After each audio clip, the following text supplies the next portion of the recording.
कम उम्र की लड़की जिसको गंदी फिल्म देखने की लत लग जाती है।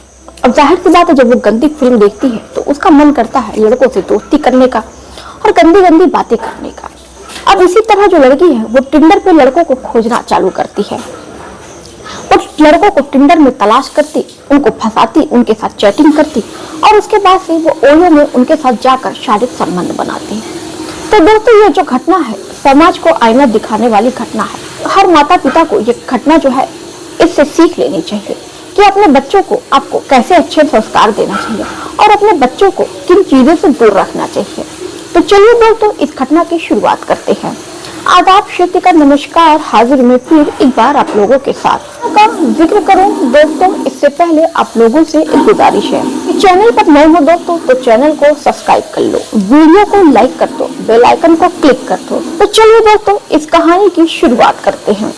सुनीता जो कक्षा 10 में पढ़ रही थी और जो दिल्ली की रहने वाली थी। सुनीता अपने माँ बाप की इकलौती लड़की थी। सुनीता का एक भाई होता है जो अभी 5 साल का होता है और सुनीता अपने पिता की बहुत ज्यादा लाडली थी, बहुत ज्यादा प्यारी थी। सुनीता के पिता जो थे अनिल शेट्टी अपनी बेटी को एक परी की तरह रखते थे, बहुत ज्यादा लाड प्यार करते थे। सुनीता अपने पापा से कुछ भी कहती तो सुनीता के जो पापा थे एक जुबान पर वो चीज उसको हाजिर कर दिया करते। जाहिर सी बात है दोस्तों कि हर माता पिता अपने बच्चों को बेहद ज्यादा प्यार करते हैं, लेकिन यही जो प्यार है कभी कभी बच्चों के लिए घातक बन जाता है। तो दोस्तों, माँ बाप को चाहिए अपने बच्चों को आप इतना प्यार दीजिए कि जो आपके बच्चे हैं वो आपके लाड और प्यार का गलत फायदा ना उठाए। तो जो है कक्षा 10 में पहुंच जाती है और अपने पापा से वो कहती है कि पापा मुझे एक मोबाइल फोन चाहिए। अब पापा जो होते हैं वो कुछ भी सोचते नहीं है। उनकी परी ने कहा था पापा की वो परी थी, तो पापा अपनी परी को एक फोन ला कर दे देते हैं। अब जो परी थी वो दिन भर रील्स देखा करती, दिन भर रील्स देखा करती। रील्स देखते देखते उसको ब्लूप्रिंट के बारे में पता चलता है। अब जैसे ही उसके फोन में गंदी गंदी फिल्में आती, जो सरिता थी वो बड़ी उत्सुकता से ये जानने की कि आखिर में ये क्या है, वो उन फिल्मों को क्लिक करके वो देखा करती। अब दोस्तों, देखते देखते सरिता को ब्लू फिल्म की ऐसी लत लग जाती है कि सरिता जो है ब्लू फिल्म देखकर अपनी उंगलियों का ही प्रयोग करने लगती है। अपने उंगली से ही जब भी वो उत्तेजित होती ब्लू फिल्म देख के वो अपनी उंगलियों का प्रयोग करती। अब उसके बाद से दोस्तों जो सरिता है यहीं से उसका मन नहीं भरता है। अब वो यहीं से कदम बढ़ाती है लड़कों की ओर। अब उसका मन करता है कि वो लड़कों से मिले और लड़कों से गंदी गंदी बातें करे। अब वो लड़कों को तलाश करने लगती है। अब इसी तरह उसको एक ऐप के बारे में पता चलता है जो डेटिंग ऐप होता है, जिसपे लड़की लड़का अपने मनपसंद लड़के को चुन सकते हैं, उनसे बात कर सकते हैं। इसी तरह जो सरिता है वो टिंडर ऐप अपने मोबाइल में इंस्टॉल करती है, जो एक डेटिंग ऐप होता है। दोस्तों आप कमेंट करके बताइएगा कितने लोग टिंडर के बारे में जानते हैं। उसके बाद से जो सरिता है वो टिंडर ऐप डाउनलोड करती है, उसमें अपनी फोटो डालती है। और फोटो दोस्तों सरिता कुछ ऐसी अपनी न्यूड फोटो डालती है कि जिसे देखने के बाद कोई भी जो लड़का है अगर उसकी नजर से सरिता की फोटो एक बार आती तो बिना उसको फ्रेंड रिक्वेस्ट भेजे वो मानता नहीं। सरिता जो है दिखने में वैसे सरिता अच्छी थी, हॉट थी, तो वो हॉट कपड़े में सरिता जो है अपनी फोटो टिंडर पे लगाया करती।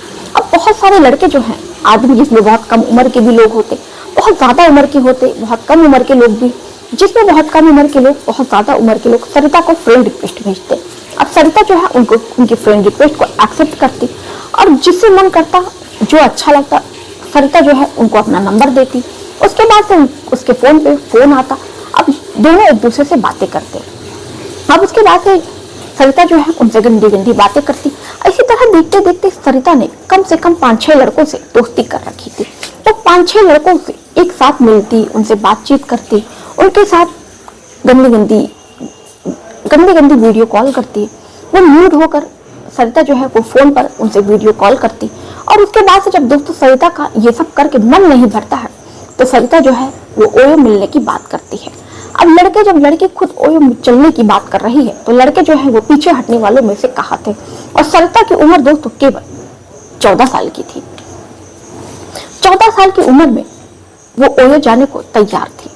अब ऐसे में उसकी मुलाकात एक लड़के से होती है जिसका नाम राहुल होता है, जिसकी उम्र 30 साल की। कहाँ जो सरिता थी वो 14 साल की। अब वो 30 साल का लड़का सरिता को ओयो लेकर जाता है। और सरिता जो है जब वो एक बार सरिता के साथ शारीरिक संबंध बनाना शुरू करता है, आज तक कभी सरिता ने किसी के साथ शारीरिक संबंध नहीं बनाया था। तो उसके बाद से सरिता चिल्लाने लगती है, सरिता की वो चीखें निकाल देता है।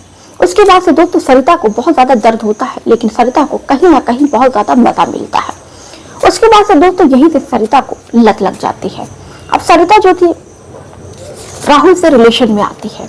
उसके बाद से दोस्तों वो किशन, अमन, परवेश, बहुत सारे लड़कों के वो संपर्क में आती है और हर एक ही लड़कों के साथ नहीं, वो अलग अलग लड़कों के साथ शारीरिक संबंध बनाती।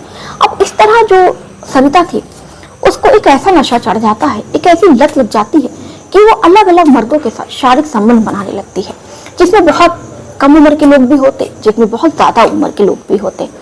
ऐसे ही एक दिन सरिता की मुलाकात एक अंग्रेज से होती है। अब सरिता जो है उससे नजदीकी बढ़ाती है, जो कि सरिता से 3 गुना उम्र का रहता है। उसकी उम्र रहती है 45 साल की। अब सरिता उस अंग्रेज से बातचीत शुरू करती है और उससे मिलने भी ओयो जाती है। अब जो अंग्रेज था वो उसके साथ जब सरिता के साथ शारीरिक संबंध बनाता है तो दोस्तों जो सरिता होती है वो चलने फिरने लायक नहीं बचती है।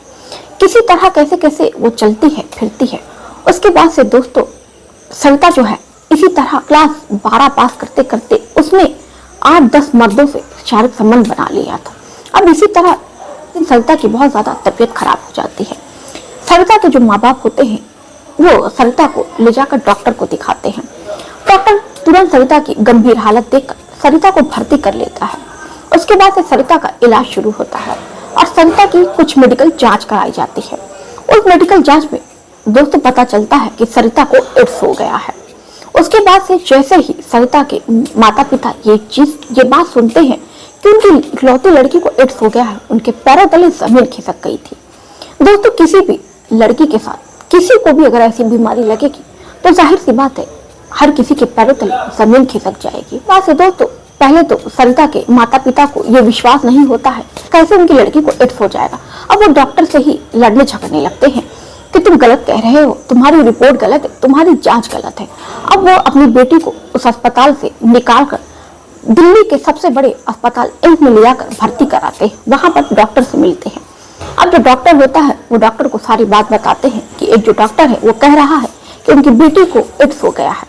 सरिता के पिता डॉक्टर साहब से पूछते हैं कि बताइए सर, मेरी बेटी की 17 साल की उम्र है, मेरी बेटी को भला एड्स कैसे हो सकता है।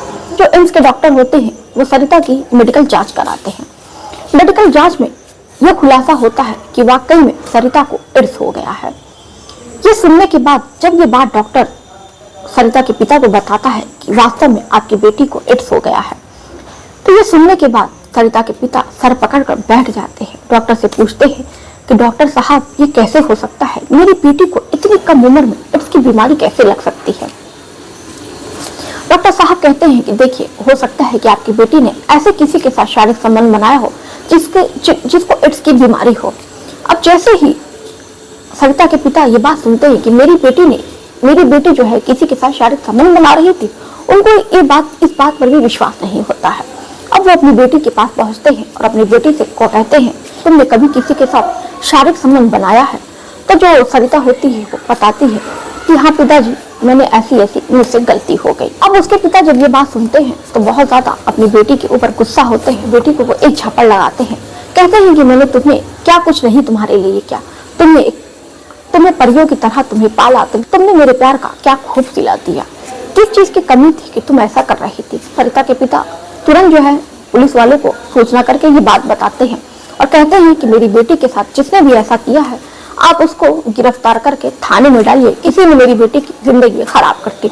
अब वो जो पुलिस वाले होते हैं जब ये मैटर सुनते हैं तो वो उस व्यक्ति को तलाश करने की कोशिश करते हैं कि आखिर में किसने सरिता के साथ ऐसा काम किया है जब उसको एड्स था, तो क्या जरूरत थी सरिता के साथ ऐसा करने की। इसके बाद से दोस्तों जो पुलिस वाले होते हैं वो सरिता के पास पहुंचते हैं और सरिता से पूछताछ करते हैं और वो पूछते हैं कि तुमने किसके साथ शारीरिक संबंध बनाया था। पहले तो जो सरिता है वो हिचकिचाती है, कैसे वो बताती, किस मुंह से बताती कि इतनी कम उम्र में वो उसने एक नहीं बल्कि 15 मर्दों के साथ उसने शारीरिक संबंध बनाया था। उसके बाद जो सरिता है, पुलिस जब पूछती है तो सरिता को सारी कहानी बतानी ही पड़ती है। वो बताती है कि वो उसने एक नहीं बल्कि 15 लोगों से शारीरिक संबंध बनाया। ऐसे में उसे खुद भी नहीं पता कि 15 लोगों में कौन एड्स का बीमार था। अब पुलिस जब ये बात सुनती है और उसकी उम्र देखती है कि एक 17 साल की लड़की जो एड्स से पीड़ित है और वो लड़की 15 मर्दों के साथ वो सोई है, तो पुलिस वाले भी हैरान रह जाते हैं। खैर, पुलिस वालों का काम था उस व्यक्ति को तलाश करना। अब वो एक एक करके 15 लोगों को हिरासत में लेते हैं, उनसे पूछताछ करते हैं और उनकी मेडिकल जांच कराते हैं। उसके बाद से दोस्तों 15 लोगों की मेडिकल जांच होती है, लेकिन पता चलता है कि किसी को भी एड्स नहीं रहता है। अब पुलिस वाले भी हैरान थे कि आखिर जब किसी को भी एड्स नहीं है तो जो सरिता है उसको एड्स की बीमारी कैसे होगी। अब ये जो बात है, अब उसके बाद से जो पुलिस वाले होते हैं वो डॉक्टर साहब के पास पहुंचते हैं और डॉक्टर से सारी बात बताते हैं। पहले तो डॉक्टर भी सरिता की जब ये कहानी सुनते हैं तो वो भी बहुत ज्यादा चौंक जाते हैं कि कैसे इतनी कम उम्र की लड़की ये सब कर सकती है। फिर डॉक्टर साहब बताते हैं कि दरअसल देखिए, ऐसा हो सकता है कि सरिता ने इतने लोगों से शारीरिक संबंध बनाया तो इस कारण से सरिता को ये बीमारी हो गई। हालांकि उनको ये बीमारी नहीं थी, लेकिन दोस्तों होता कुछ ऐसा है कि जब एक जो महिला होती है वो कई लोगों के साथ शारीरिक संबंध बनाती है, कई लोगों के साथ सोती है, तो उसको एड्स जैसी बीमारी होने का खतरा होता है। इसी तरह दोस्तों सरिता जो है उसको एड्स की बीमारी हो जाती है और धीरे धीरे दोस्तों 5 साल के बाद जो है सरिता की एड्स की बीमारी के कारण उसकी मृत्यु हो जाती है। दोस्तों ये थी आज की घटना। इस घटना पर आपकी क्या राय है?